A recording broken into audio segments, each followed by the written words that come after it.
Hey, hey, how's it going? It's going great. How's it going with you?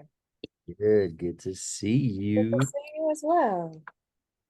Oh, awesome. So I just went live, so we have some attendees jumping on. It's also being recorded, so we'll be blasting this out in our newsletter. You know how we do with that newsletter. I love the newsletter. It's so informative. Thank you. So we'll be Yes. sending that out. Yeah, we've been getting a lot of good responses, and we try to stay active with the blogs. This topic is still one that people are really trying to wrap their heads around. And so content is key to this. So I'm really happy from one founder to another that we're able to find some time to kind of poke our heads up and say, hey, y'all, we want to tell you what's going on in this world of youth apprenticeship. And so, Sid Stewart, CEO and founder of Better Youth. I'll be the host today. We'll treat this fireside chat style. Definitely, Sid, we want you to share your story and kind of how we got to where we are. So I'm excited to share that. And again, this is being recorded. And as I take a look here at our attendees, awesome. So we should have the capacity to also make sure our Q&A is on. Okay, great. Q&A is on as well. I'm on one screen today because I'm actually in Orlando for FCAN, which is a college access network conference. And so I don't have my trusty additional screen with me. So I feel a little bit like I don't know what to do. But we're gonna work through that. And so let's Yeah. kick things off. I see we have some attendees who've joined us. And I love Sid. I'll give the kind of breakdown first around this week. So we have Youth Apprenticeship Week, the first official Youth Apprenticeship Week, straight from the DOL, which is awesome. A great way to highlight and really put a spotlight on youth apprentices. And every day has a different theme, different topic. And so today's topic, the theme for Wednesday for Youth Apprenticeship Week is expanding youth apprenticeship opportunities for underserved populations. And I know in that world, that's something you and I have really been advocates and have fought hard for to bring Absolutely. opportunities. And so, Absolutely. Sid, we're gonna kick it off. I would love for you to kind of share a little bit of your background, your story, and how you got here. We're gonna dive into the apprenticeship stuff, but we really want to first shine a story on you as a founder and how you arrived here. Well, thank you, first of all, Carlos and Chesney, and shout out to Roger Yeah. for this wonderful opportunity to share and the partnership that we're building. So I am actually a creative. So I'm a writer and television writer. I have a show out right now that I wrote on called Johnson, shameless plug on Hulu. But I'm rooted in the arts. And went to college, studied microbiology, thought I would be a doctor. Fast forward, my dad passed away, and just really was broken. And art was cathartic for me, and so I began to write, and poetry and the arts I discovered. Moved to New York, started working in the housing projects of Harlem, um, Hmm. teaching creative writing to system impacted youth. That's right. And then I worked in the entertainment industry. I worked in music for a very long time, and then I moved to Los Angeles as I was in a couple of movies, and then to establish Better Youth here in Los Angeles. So I started working at a high school in Watts, Wow. um, and it changed my whole perspective on life. And what my purpose was. I think your passion and your purpose are two Hmm. different things, and you're able to marry them. At least I was able to marry those, thank God, through Better Youth, in terms of serving and then being creative. And so marrying those two together is now kind of like my life's work and informs my writing and informs what I do. But I think I was, in the backdrop or the backyard of Hollywood, seeing Black and brown kids struggle, uh, Mm. and wondering how I could bring whatever I had to them, and how I could change or meet them where they were with what I had. And what I had was a network. And I had people who worked in entertainment and who could be mentors, right? Because a lot of the youth were foster or system impacted and didn't have like that one North Star. person. So, the first idea was, hey, let's just call some friends and see if they, want to be paired with some of these youth. And then how can I teach them what I know? And what I knew was entertainment, what I knew was art, what I knew was creativity. And therefore, Better Youth was established in Los Angeles as an organization that, kind of meets the needs of youth, builds resources, creates opportunities, builds creative confidence, and gives them equity and access to entertainment careers. That's incredible. I feel like we were on this parallel track. You were in kind of the media space. I was kind of like in the tech space. I moved to San Francisco chasing my tech dreams, trying to figure out, you're heading to LA, the scene of right Hollywood, and so really inspiring. While you were in Harlem, I was on the other side of the bridge in the Bronx. Oh, that's wild.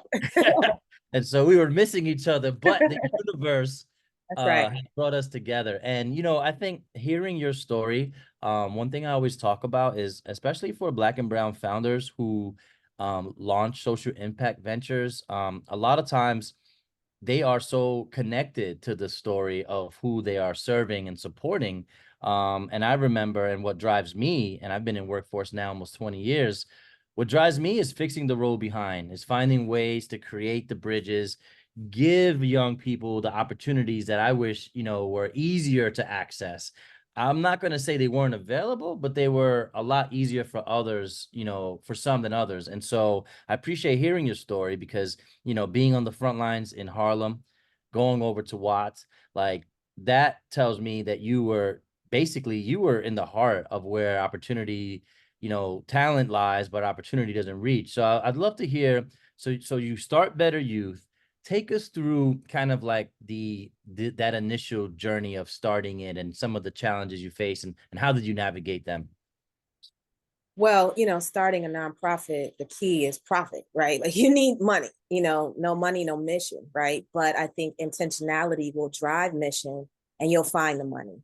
And so it's always, funding is always a challenge. And I've just stopped worrying about funding because I think when you do the work, you do the impact, the money will find you. That's my new evolved mindset. Mm, But I think at the beginning, it was what I had. I remember just having $2,500, and I thought that was a lot. And I had kids. yep, yep, The thing is better. We're a kid magnet. Like, if you have some youth vote with we say their kicks or their clicks, right? So either they're going to come to your program or whatever you're doing is because they found a community and a sanctuary. And you could be teaching basket weaving, you could be teaching whatever. It is an authentic opportunity. And the truth is in the experience, which I learned from Don Wells from Just in Time, another organization. But yeah, the challenge was funding. But what it was, we weren't short on vision, right? Or mission. What we did know is what we needed to do. And all we needed to do was gather a group of kids in a room, have some pizza, food, some music possibly, and a curriculum, right? And that's the foundation of a program. And when you can impact young people off of $500 or milk and Oreo cookies, you'll always have that as your foundation of connecting. I think connecting with young people, being honest and true with your passion, like they know young yeah, people are very keen and very astute. They know if you're bullshitting or not. You know what I mean? Like they know mm, and they can feel it. And I think for us, Better Youth has always been youth centric. What we had was youth. So we had youth leaders. So we built up leaders and we hired them. We had youth and college students. And that's really the foundation of Better Youth. I think we have 13 staff members and seven of them are lived experts. And they're either alum or they're college students or they're young people that have helped build Better Youth. So they're the yeah, stakeholders of the organization. They help to feed, decide, and inform on policy and practice. They sit on our boards. They help with trainings and workshops. And I think at the end of the day, that's why it's called Better Youth. We had them. That's yeah, all we had. And it's like, you know what? That's all we need. We have young leaders. We have a leadership program. We could teach and grow with them. And as a workforce development program, it's like we make the first investment. Like we hire our youth first, and then ask you to do the same thing, after we mm, train them. But we believe in our product. So, and our product is, next gen leaders of the, creative economy. And so we mm. say, okay, we'll hire them first. And a lot of them have been with us for years.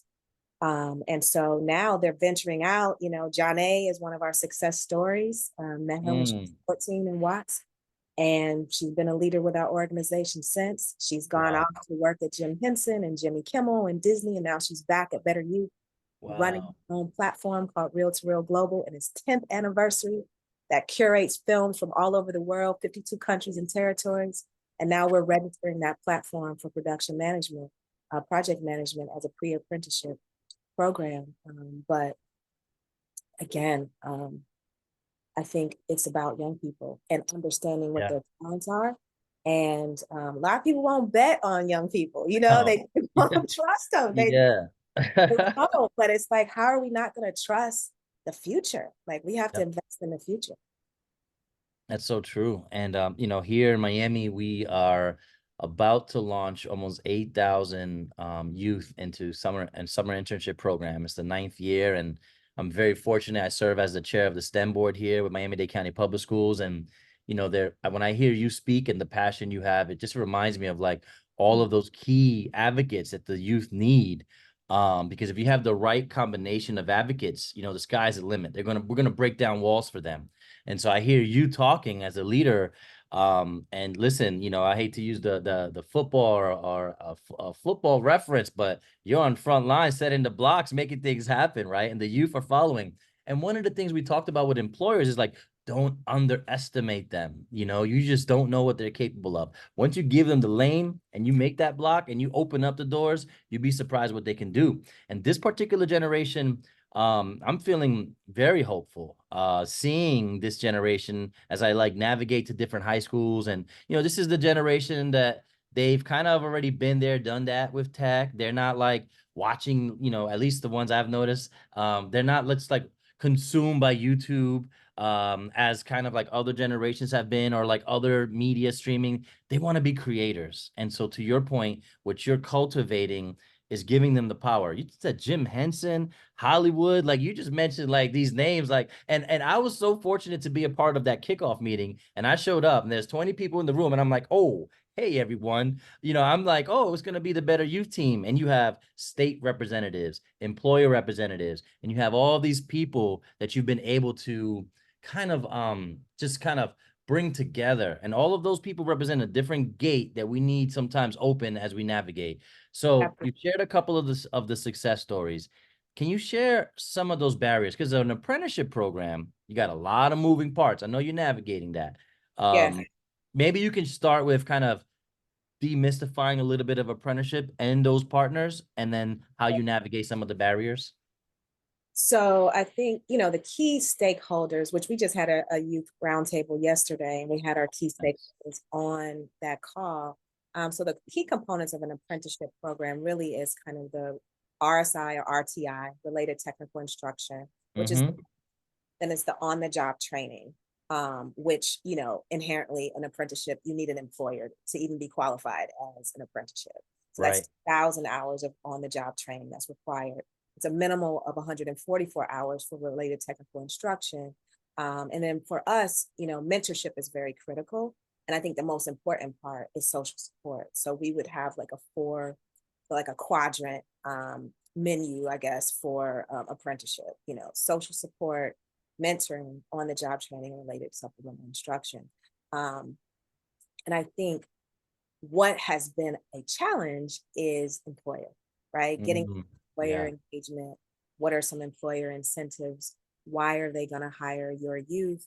For us, we've been kind of fortunate with working with employer partners as program partners first. They were Yeah. investing in the pre-apprenticeship program, which a lot of people really talk about the apprenticeship model. But I think what's key to the success of an apprenticeship model is a pre-apprenticeship, That's because right. especially when you're dealing with underserved communities, foster youth, juvenile justice involved youth, they need Mm-hmm. some time. Like, youth development is not a microwave, right? It is a crock pot, and it needs to Mm. take the time it needs for that young person to be developed holistically, internally and externally, right? So you have to build that creative confidence, give voice, give value to that voice, and then give vehicle to that voice. So in the pre-apprenticeship model, it allows you to kind of explore, develop, low hanging fruit, to get some competencies, some learning objectives, and discover, hey, yes, this is who I am.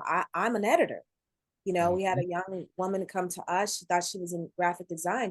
By the end, she graduated pre-apprentice. She was an editor, right? Wow. They need time to discover and understand.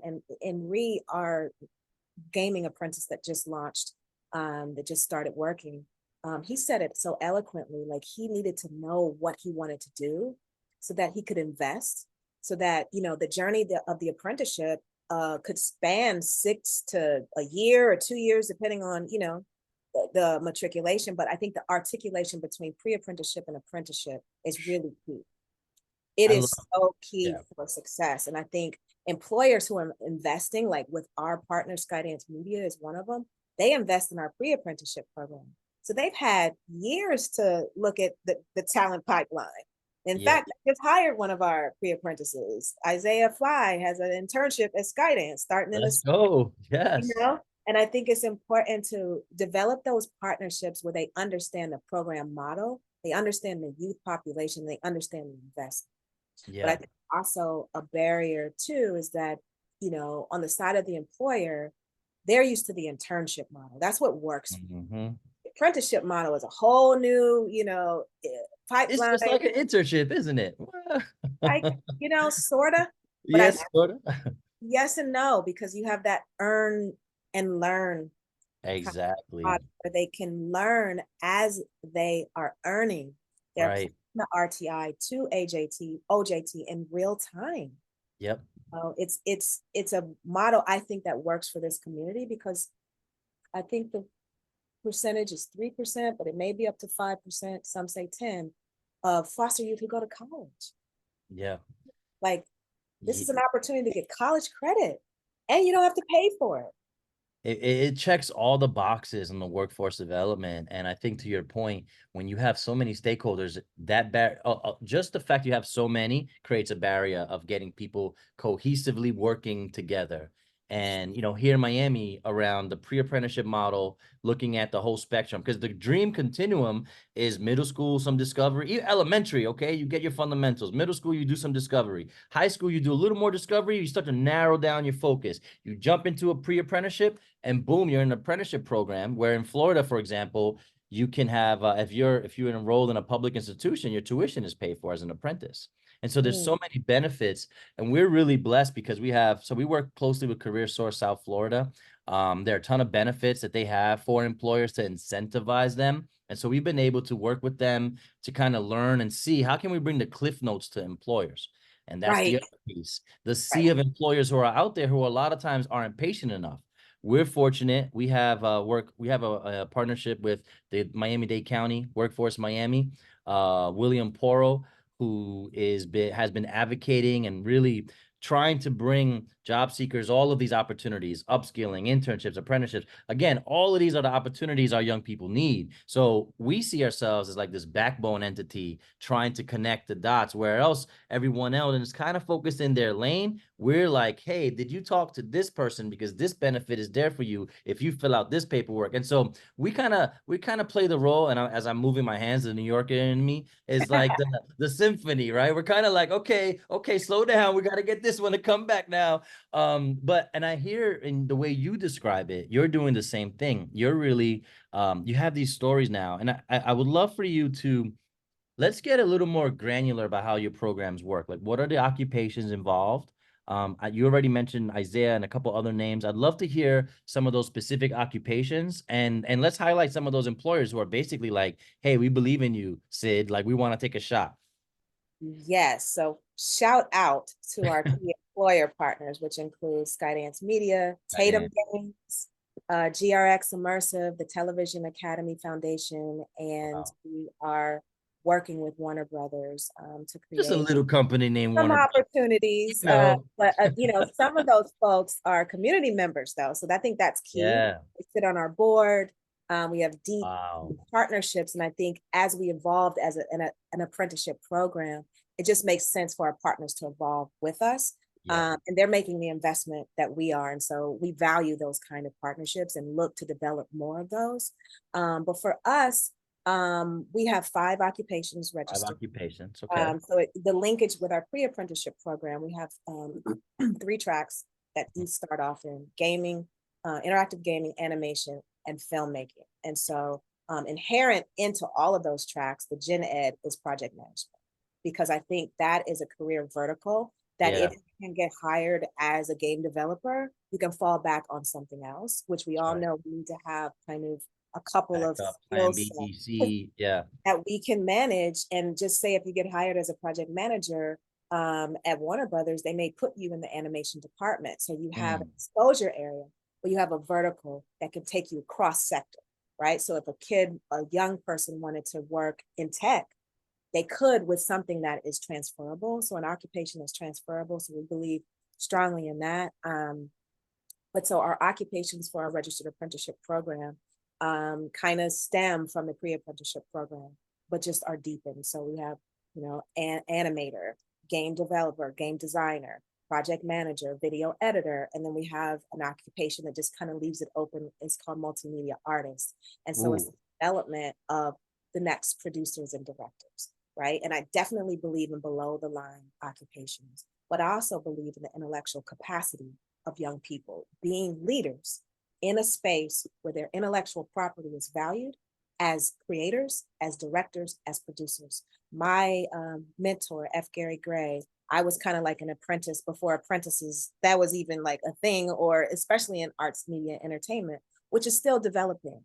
But I studied under Gary. um, I studied under him. I was always reading scripts, and every movie he's made over the last 10 years, I've read it before it came out, and mm, notes wow. and was active. So essentially, I had on the job training with him because I was on set.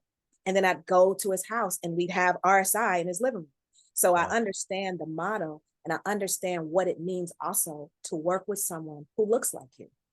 So I think Mm, what's important also in the apprenticeship space is to have people who are running programs that look like the kids they're serving. that's so true. It's a developing landscape. And if we're not careful, marginalized youth will further be marginalized.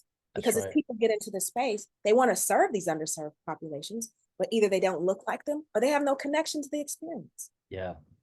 And I feel like sometimes, especially in the world of nonprofits and philanthropy, you get institutions that donate time and feel that, okay, we're going to give you an internship, which is unpaid, and we're going to let you get the coffee, or we're going to let you do things that aren't really tied to like a true career path. And that's one of the things. I mean, don't get me wrong, having a particular name on your resume that you interned there is great, but the apprenticeship flips that on its head. It said, hey, invest in our youth by giving them a job.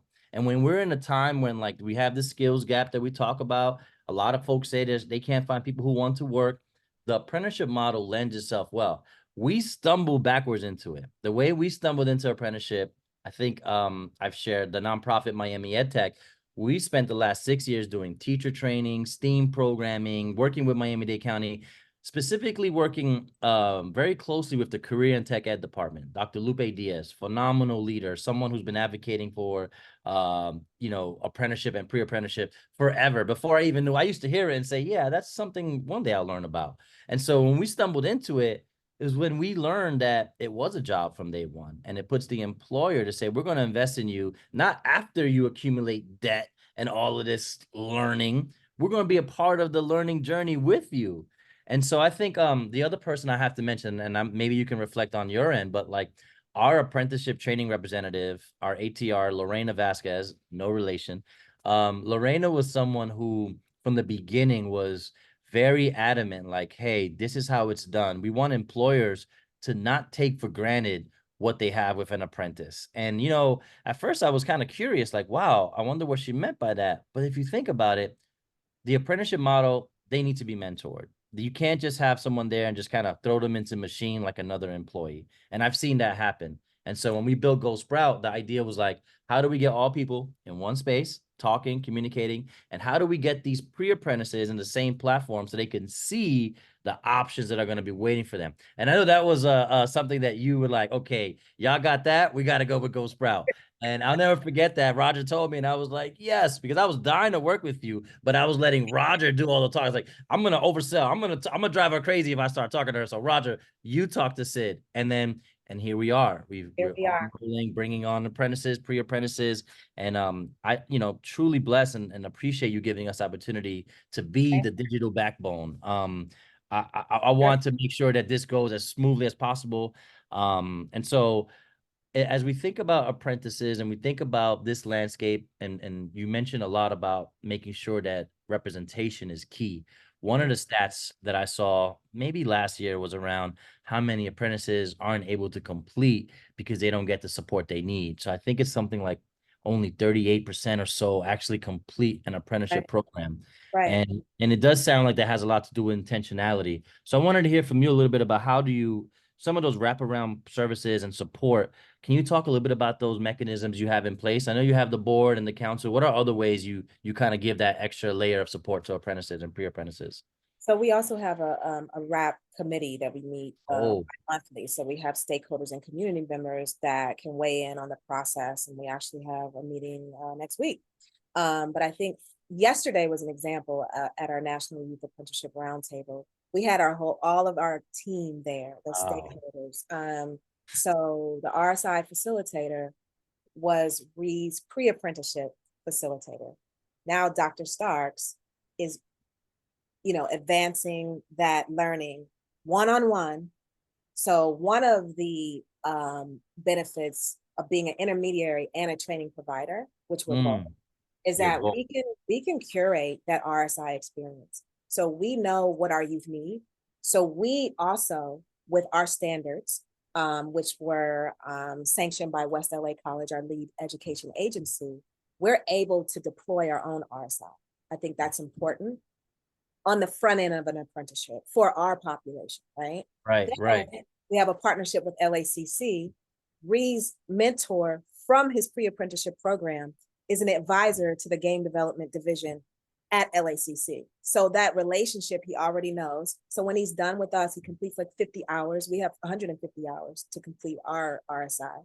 He spends 100 hours at LACC, but we Wow. prep him and get him ready to complete, build up that rigor, right? Wow. And we'll be Makes there sense. with him Right. along the way. We know what his curriculum is going to look like. So we're onboarding and You're preparing him. kind of creating that sandbox to get them success, prepared for success in the next level.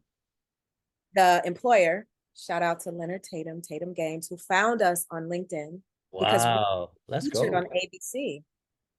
He said, "Hey, I Okay. want to help. How can I help? Hey, we need an employer partner." It's like, I'm an employer, and so now Ree is doing on the job training. He's studying with one of the creators of Xbox, and it's What? all within the community, and everyone looks like Ree. Every one of these stakeholders looks like Ree. And so I think when you have that kind of community support, and then you start to launch, right? Then he'll leave, and he'll, complete a rotation with this employer. And we're talking to employers. We can get back to that about stackable internships. But in Yeah. addition, which I think is key, is social support. So one, employment, right? Economics. He's getting paid. He's getting benefits. Rhea is a single dad. He needs, insurance. He needs these things to be successful. Transportation. We provide transportation through our partnership with Hop Skip Drive. We have supportive services, mental health supportive services through Dee Hirsch and Shields for Families. Every time Ree comes to our lab, so he also teaches in our pre-apprenticeship lab. So he's getting some Wow. job training with Better Youth as well. So Wow. those are two employers that he's getting experience with, and Right. that's increasing his employability. So I think like nutrition, social support, we give micro loans or micro grants, sorry, through the change reaction for emergency support, housing referrals. When Reed came to us, his housing was unstable, right? That's Wow. all in the pre-apprenticeship program. So I think if you address the basic needs of youth, help to mitigate those, and you create that stability, they're out of here. Rhea is out of here. Like he just in less than 30 days, he's been on a panel. He's going to be at the Entertainment Equity Alliance Career Expo Wow. demoing his game. He was at LA Game Con and he was on ABC. Like, Wow. Oh yeah, that's Hollywood. That's called making it. Well, I mean, I want to also invite our attendees to ask any questions you might have. We're gonna chat a little bit more, but I wanted to also, so okay, so thinking about um some of the challenges you face and what lies ahead, what are you looking forward to, as a founder, as you continue to see this ecosystem? There's a spotlight on apprenticeship like never before, at least in my lifetime, our lifetime. What would you say are some of the things that you are kind of like considering that's on your mind as you look ahead into the future?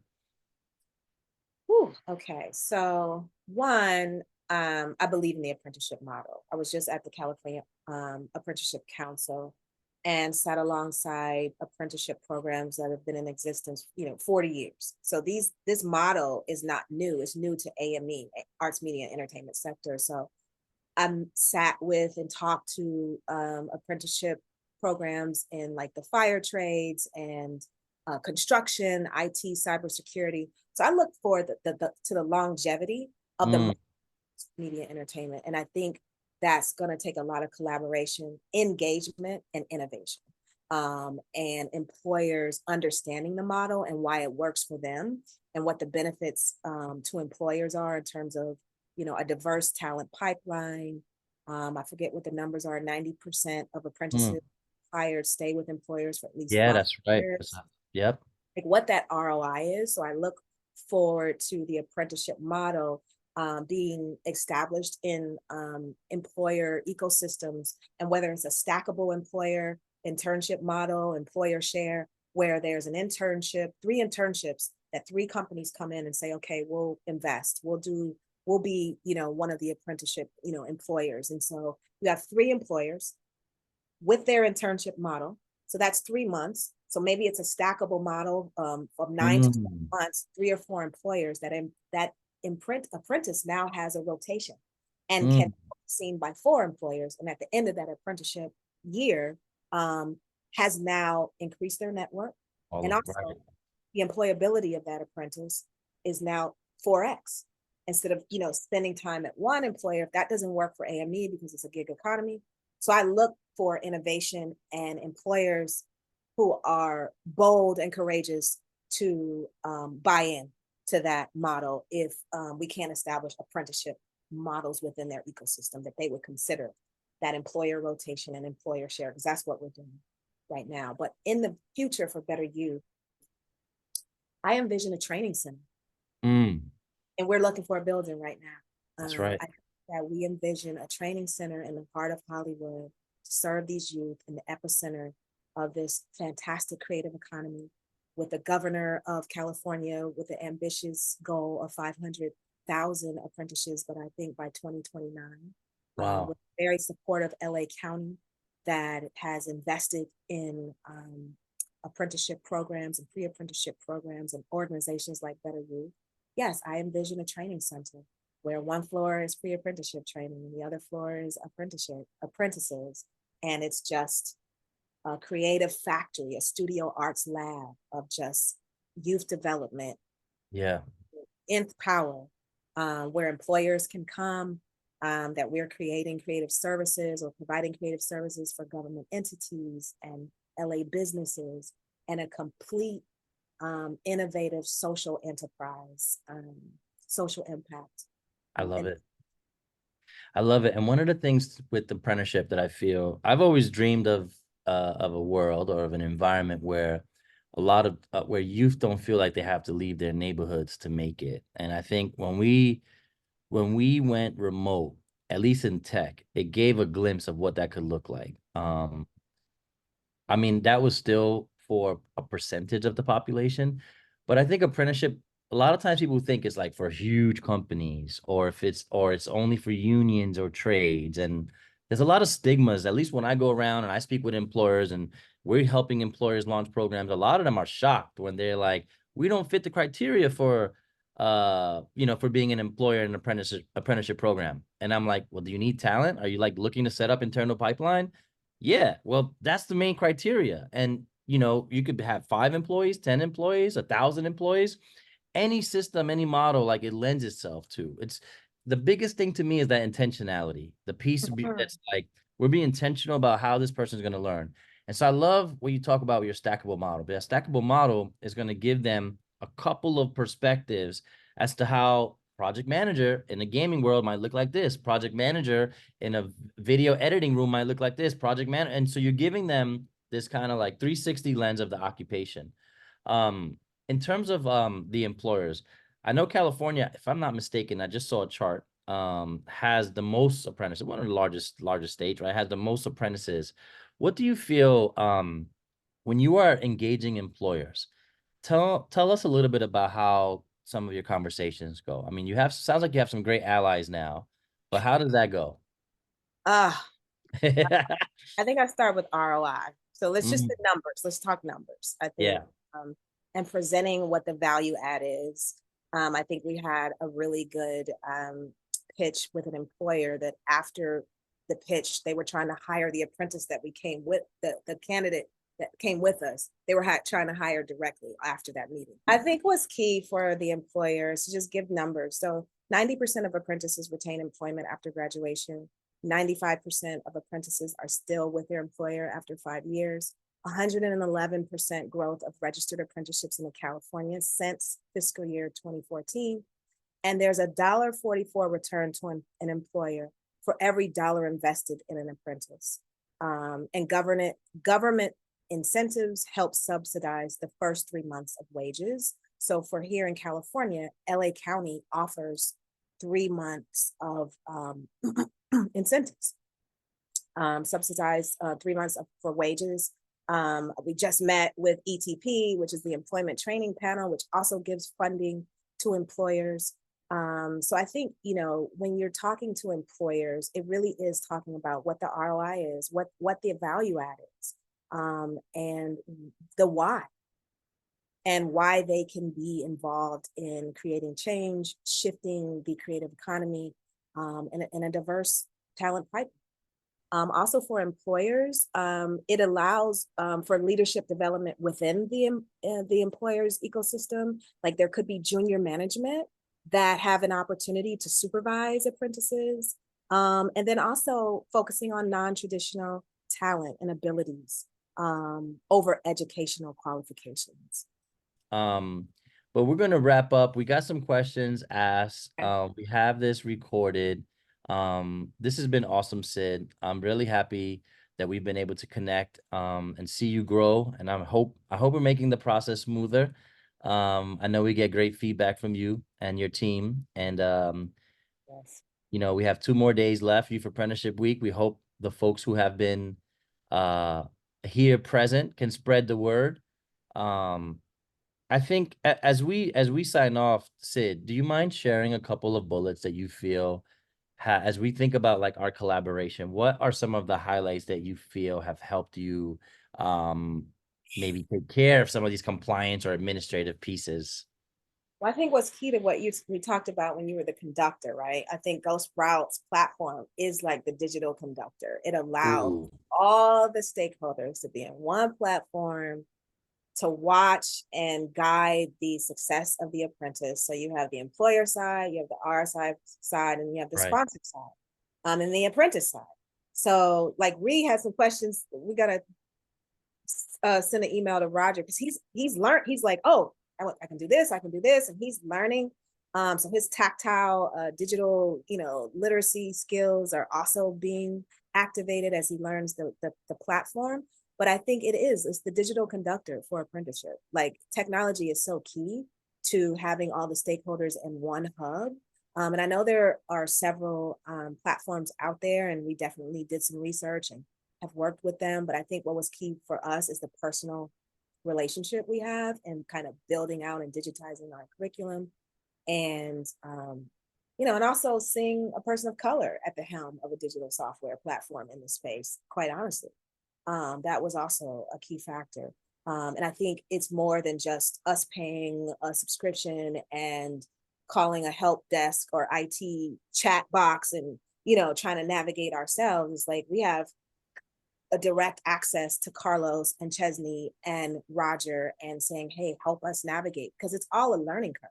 Like nobody has all the answers for apprenticeship. We're learning, and it's a beautiful space to learn as well. And And I think this platform for us just helps us to be the conductor, to make the music that we need to make for the apprenticeship stakeholders. And it's intuitive.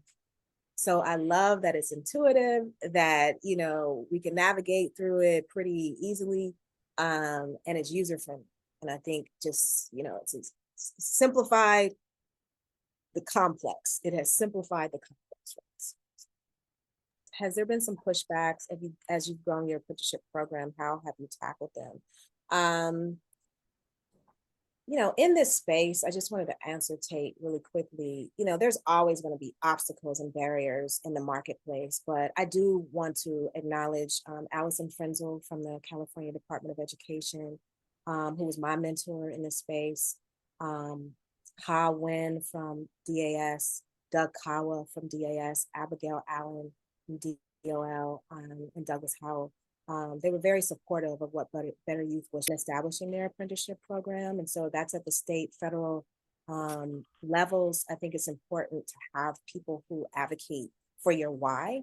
So of course there were, you know, pushbacks, you know, in terms of why we wanted to register specifically for this population or the occupations that we chose. But I think there's always going to be barriers and obstacles, and we serve as an example of overcoming them in the marketplace. Instead of, you know, preaching, we're kind of practicing what we preach. There's always going to be barriers in establishing something new. But you just got to push through, Tate. And then an anonymous attendee says, what words of encouragement would you offer to someone embarking on an apprenticeship program? I would say focus on your dream. You know, I think the apprenticeship model is a great launching opportunity. And I think always remember it's a it's a journey. The apprenticeship is a journey. And so focus on kind of what's ahead of you. And step by step, you're going to get to what you want to accomplish. And like I said, there's always going to be obstacles and barriers, but look for the opportunity in the challenge. Always look for the opportunity. Right, right. Great. Those are some great insights. Let's see, were there any more questions that came up? I think that was it. Awesome. Well, thank you so much, Sid. It was so great having you. I'm so glad you were able to join. It was very insightful, and we want to thank you on behalf of GoSprout and Miami EdTech, of course. And unfortunately, Carlos dropped off, but you know, thank you so much. You're certainly welcome, Chesney. Thank you for having me. Of course, thank you.